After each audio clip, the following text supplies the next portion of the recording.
Hi, Steve Pearson. I'm the founder and president of the Institute for Clinical and Economic Review and a lecturer in the Department of Population Medicine at Harvard Medical School. The mission of our group, which we call ICER, I-C-E-R, is to do health technology assessment. And that's reviews both of the clinical effectiveness but also the cost effectiveness of new interventions in the healthcare system. We do drug value assessments, we do assessments of cell and gene therapies, trying to get the pricing aligned with the value to patients and society so that we can afford a very sustainable and innovative healthcare system. There are several really important components to the IRA that concern drugs and patients. One is that the out-of-pocket amount that patients have to pay will be capped at $2,000 a year. There are other changes, but people are really focused a lot on the fact that Medicare will now, for the first time, have the ability to negotiate the prices on certain drugs that are already in the market for about 10 years. And the intent, again, is to try to figure out how to bring the prices down in a way that will increase the affordability of these products through the healthcare system. The really big question about the IRA right now is how are they going to do this negotiation? Now, there are already lawsuits out saying that this whole law is invalid because it's not a true negotiation, it's a kind of coercion. But people are also waiting to hear from CMS the final details on the factors that they will consider.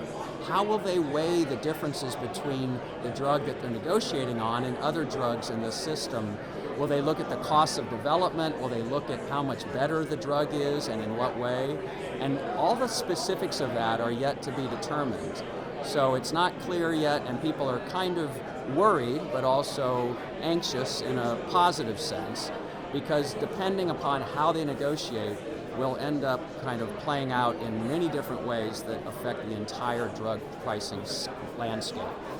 The hard part for research and development and for innovation right now is that there's so much uncertainty, because that kind of freezes everything. It freezes investment, it freezes decision making, because until they can predict, what is going to happen to a drug around 10 years after it launches, they have a hard time making the important decisions around which clinical trials to develop, how to think about the initial price of the drug, and even further back, what types of drugs should they be investing in? Will there be some that will be more immune to this price negotiation 10 years later? And so ultimately, when they do know more, I think it will have some important ramifications for all the reasons that you could understand. Some drugs will look like they are more prone to negotiation than others, and that might drive investment in a way that some people will view as problematic. At all times, but maybe especially in a time of uncertainty, people need to realize that there's a lot that they can learn from other people in the system.